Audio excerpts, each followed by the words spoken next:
بسم اللہ الرحمن الرحیم۔ ہم کس کے لیے کیا کرتے ہیں اور اللہ کریم کے لیے کیا کچھ کرتے ہیں؟ آئیے اپنا محاسبہ کرتے ہوئے حقیقت کے آئینے میں دیکھتے ہوئے کچھ ہوش کے ناخن لینے کی کوشش کرتے ہیں۔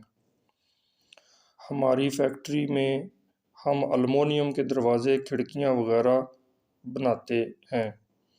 ہمارے پاس جو آرڈر آتے ہیں وہ 3 اقسام کے ہوتے ہیں۔ کمونے کے آرڈر، اٹلی میں جو مکان خالی ہو جاتے ہیں جن کا کوئی سرپرست نہیں رہتا، ایسے مکان گورنمنٹ کے کھاتے چلے جاتے ہیں۔ پھر ایسے غریب جن کی گزر اوقات بہت مشکل سے ہو رہی ہوتی ہے، ایسے مکان ان کی اپیل پر ان کو برائے نام معمولی سے کرائے پر یعنی 50 یا 100 یورو کرائے پر دے دیے جاتے ہیں، جبکہ ویسے اگر کرائے پر مکان لیا جائے تو اس کا نارمل کرایہ 600 یورو سے 1000 یورو سے بھی زیادہ تک ہوتا ہے۔ ایسے مکانوں کے پرانے یا خراب دروازے، کھڑکیاں نئے لگوانے کے لیے یا ٹھیک کروانے کے لیے ان مکانوں میں رہنے والے غریب رہائشی گورنمنٹ کے قائم کردہ ادارے کمونے کو عرضی لکھتے ہیں۔ پھر کمونے والے ہماری فیکٹری سے رابطہ کر کے آرڈر دیتے ہیں۔ اب ہم نے جو دروازے کھڑکیاں بنانا ہوتی ہیں وہ جا کر غریبوں کے گھروں میں لگاتے ہیں، مگر اجرت گورنمنٹ کے ادارے کمونے سے لیتے ہیں۔ یہ دروازے کھڑکیاں اگر بناتے وقت کچھ نقص پیدا ہو جائے ہم تب بھی اسی طرح جا کر لگاتے ہیں۔ ان گھروں کے غریب مالکوں کو یہ مفت میں ہی مل رہے ہوتے ہیں، اس لیے وہ نقص معمولی دیکھ کر نہیں بولتے۔ لہٰذا میں فیکٹری میں کام کرتے وقت کئی دفعہ مالک کے پاس گیا اور اسے بتایا کہ ذرا آ کر دیکھو، یہ جو دروازہ میں بنا رہا ہوں اس کے ایک حصے میں ذرا سا یہ نقص ہے، یہاں سے تھوڑا رنگ اترا ہوا ہے۔ مالک دیکھ کر منہ سا بناتا ہے، پھر پوچھتا ہے کہ کمونے کا ہے؟ میں کہتا ہوں ہاں یہ کمونے کا ہے۔ تب وہ کہتا ہے کہ کون سا تیرے گھر لگنا ہے، چلے گا دوڑے گا، اور میں چپ چاپ کر جاتا ہوں۔ Number 2، private order. ایسے لوگ بھی ہماری فیکٹری کو دروازے کھڑکیوں کے آرڈر دیتے ہیں جن کے ذاتی گھر ہوتے ہیں اور ادائیگی انہوں نے اپنی جیب سے کرنا ہوتی ہے۔ ایسوں کے دروازے کھڑکیاں جب ہم بنانا شروع کرتے ہیں تب فیکٹری کا مالک پہلے ہی آ کر محتاط کر جاتا ہے کہ صحیح بنانے ہیں، تب ہم صحیح زیادہ توجہ سے بناتے ہیں۔ نمبر 3، مالک کے گھر کے لیے آرڈر۔ کبھی کبھار مالک اپنے گھر، دکان وغیرہ کے لیے کچھ آرڈر دیتا ہے۔ مالک نے جو ہم پر مانیٹر مقرر کیا ہوا ہے وہ ہمیں خاص طور پر کہتا ہے کہ یہ مالک کا آرڈر ہے، لہٰذا بالکل صحیح مال تیار کرنا ہے، بڑا نفاست سے اور بڑی نزاکت سے مال کی تیاری کرنا ہے۔ تب ہم اور زیادہ محنت سے، صفائی سے مال تیار کرتے ہیں۔ یہ مثال ہماری فیکٹری میں سے ملتی ہے۔ اب عام حالات میں غور و فکر کرتے ہیں۔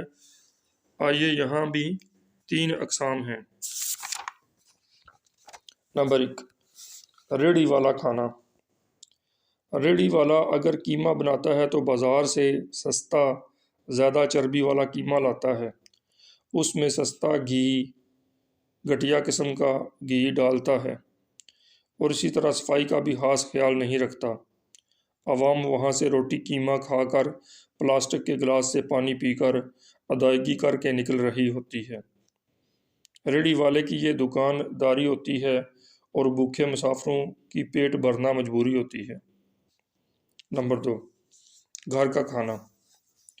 میں اپنے گھر میں دیکھا کرتا تھا بعد نماز عصر جس دن دال چاول والدہ صاحبہ بناتے تھے، تب امی جان ایک بڑے برتن میں چاول ڈال کر چارپائی پر بیٹھ جاتے اور سارے چاول برتن کے ایک طرف اس طرح کرتے کہ برتن کا آدھا حصہ خالی ہو جاتا۔ پھر تھوڑے تھوڑے چاول ہاتھوں کی انگلیوں سے خالی حصے کی طرف سرکاتے جاتے، انہیں بغور دیکھتے، ان میں اگر کوئی پتھر، کنکر، کپڑا وغیرہ ہوتا، کیڑا وغیرہ ہوتا، اسے اٹھا کر باہر پھینک دیتے، اور پھر اسی طرح سارے چاول تھوڑے تھوڑے سرکا کر صاف کرتے۔ پھر اسی طرح دال کو برتن میں ڈال کر صاف کرتے۔ اس طرح دال اور چاولوں کو صفائی کرنے میں کافی وقت لگ جاتا، لیکن انہیں یہ وقت لگاتے سستی محسوس نہ ہوتی، بلکہ وہ خوشی ایسا اس لیے بھی کرتی کہ وہ یہ سب اپنی فیملی کے لیے ہی تو کر رہی ہوتی۔ نمبر 3، وزیر اعظم کا کھانا۔ سنا ہے کہ بڑے لوگوں کے لیے کھانا بنانے والے، کھانا صاف کرنے والے علیحدہ علیحدہ ہوتے ہیں۔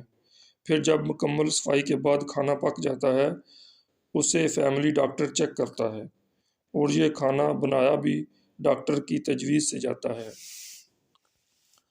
محترم دوستو، میرے سامعین، ہم نے دیکھا ہم کس کے لیے کیا کرتے ہیں، غریب کے لیے کیا کرتے ہیں، اور اپنوں کے لیے کیا کرتے ہیں، اور امیروں کے لیے کیا کرتے ہیں۔ آئیے دلوں پر ہاتھ رکھ کر اپنا اپنا محاسبہ کرتے ہوئے ارک ریزی سے نہ صحیح موٹا موٹا ہی جاننے کی کوشش کریں، ہم اپنے حال کو مالک عز و جل کے لیے کیا کرتے ہیں۔ کیا ہم نماز پڑھتے ہیں؟ کیا ہم صحیح نماز پڑھتے ہیں؟ کیا ہم صحیح عجز و انکساری سے بھرپور نماز پڑھتے ہیں؟ کیا ہم زکوٰۃ دیتے ہیں؟ کیا ہم پوری زکوٰۃ دیتے ہیں؟ کیا ہم رمضان کے روزے رکھتے ہیں؟ کیا ہم صحیح روزے رکھتے ہیں؟ کیا ہم پیٹ کے روزے کے ساتھ ساتھ آنکھ، زبان، ہاتھ، پاؤں، دل وغیرہ کا بھی روزہ رکھتے ہیں؟ کیا ہم اللہ کریم کے فرض کردہ کاموں کو اپنے کام، آرام، نفس، شیطان پر ترجیح دیتے ہیں؟ کیا ہم ان جوان مردوں میں شامل ہیں جن کو دنیا کے کاروبار اللہ کریم کی یاد سے غافل نہیں کرتے؟ وہ ایسے جوان مرد ہوتے ہیں جو دنیا داری بھی کرتے ہیں، مگر دنیا داری پر احکامات الہیہ عز و جل کو ترجیح دیتے ہیں۔ وہ اللہ عز و جل جس نے ہمیں صاف دیکھنے والی آنکھیں دی، صاف بولنے والی زبان دی، صاف سننے والے کان دیے، صاف سونگھنے کی صلاحیت بخشی، قوت سے پکڑنے اور قوت سے چلنے کی قوت دی، صاف دودھ، صاف پانی دیا، کیا ہم اس پاک کے لیے اپنی سوچ کو پاک صاف رکھتے ہیں؟ کاروبار کو حرام سے، کھانے کو حرام سے، زبان کو غیبت و طنز سے، کان کو غلط سننے سے، آنکھ کو غلط دیکھنے سے، اور ہاتھ پاؤں کو غلط چلنے سے پاک رکھتے ہیں؟ ہم غریب سے حیا کرتے ہیں، امیر سے حیا کرتے ہیں، گھر والوں سے حیا کرتے ہیں؟ اللہ کریم سے کیا ہم حیا کرتے ہیں؟ ہم کس سے کتنی حیا کرتے ہیں؟ کیا ایسا تو نہیں کہ ہم سب سے حیا کرتے ہیں اور اللہ کریم سے ہی حیا نہیں کرتے؟ کیا ایسا تو نہیں کہ ہم سب سے چھپ چھپ کر گناہ کرتے ہیں اور اللہ کریم کے ہی سامنے گناہ کرتے ہیں؟ اگر ایسا ہے تو بہت برا ہے، بہت برا ہے، بہت ہی برا ہے۔ میرے سامعین، ہم مندرجہ بالا باتوں جیسی کئی باتیں سوچ سوچ کر اپنا محاسبہ کر سکتے ہیں۔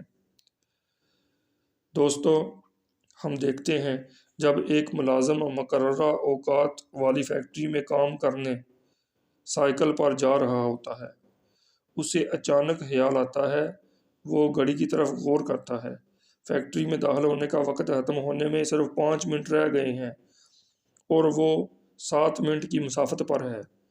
اس کی غور و فکر میں تبدیلی ہو جاتی ہے، وہ فکر عمل کا روپ دھار لیتی ہے، وہ سائیکل تیز چلانا شروع کر دیتا ہے اور مقررہ ٹائم پر فیکٹری میں داخل ہو جاتا ہے۔ کیا ہماری غور و فکر میں تبدیلی نہیں ہوگی؟ کیا ہماری فکر عمل میں تبدیلی نہیں ہو پائے گی؟ کیا ہم سننے سنانے والے، پڑھنے پڑھانے والے ہی رہیں گے؟ دوستو، ہم موت کے مقررہ دن، مقررہ گھنٹے کی طرف بڑھ رہے ہیں۔ ہمیں اس مقررہ دن، گھنٹے، منٹ کی طرف بھاگنے کی ضرورت نہیں ہے۔ زندگی سائیکل کی طرح نہیں ہے جو ہمارے چلانے سے چلے گی۔ زندگی ٹرین کی طرح ہے جسے کوئی اور چلا رہا ہے۔ ہم نے اس سفر میں راستے کی رنگینیوں کو نظر انداز کرتے ہوئے آخرت کے لیے کچھ تیاری کرنا ہے۔ دوستو، فرض احکامات وہ ہیں جنہیں اللہ کریم نے ہمیں کرنے کا حکم دیا ہے اور جن سے رکنے کا حکم دیا ہے۔ آؤ ان پر سختی سے عمل پیرا ہو جائیں اور ان کے علاوہ بھی کچھ ایسے کام شروع کریں جو ہوا تھوڑے ہوں مگر مسلسل ہوں اور خالص اللہ تبارک و تعالی کی رضا کے لیے ہوں۔ جب بھی موقع ملے اللہ کریم سے باتیں کیا کریں، اس کا شکر ادا کیا کریں، اس سے معافی مانگا کریں، یہ احساس کرتے ہوئے کہ وہ مالک کریم دیکھ رہا ہے۔ سر کو جھکا لیا کریں، رونا نہ آئے رونے والی شکل بنا لیا کریں، باادب صرف اس کے سامنے بیٹھ جایا کریں، دل ہی دل میں اس سے خیر و عافیت مانگتے رہا کریں اور یہ ورد بھی کیا کریں، اللہ غنی نحن فقیر۔ پھر اردو یا پنجابی میں کہا کریں، اللہ تو غنی ہے اور میں فقیر ہوں، اللہ تو غنی ہے اور میں فقیر ہوں، تو بادشاہ حقیقی ہے اور میں تیرا محتاج ہوں، تو صحیح ہے اور میں گنہگار ہوں۔ اللہ تبارک و تعالی کی بارگاہ میں دعا ہے کہ اللہ تبارک و تعالی ہمیں صحیح معنوں میں حقوق اللہ اور حقوق العباد پورا کرنے والا بنائے۔ اللہ تبارک و تعالی ہمیں اپنی محبت عطا فرما، اپنے محبوب صلی اللہ علیہ وسلم کی محبت عطا فرما اور اپنے محبوب صلی اللہ علیہ وسلم کے ساتھ محبت کرنے والوں کی محبت عطا فرما۔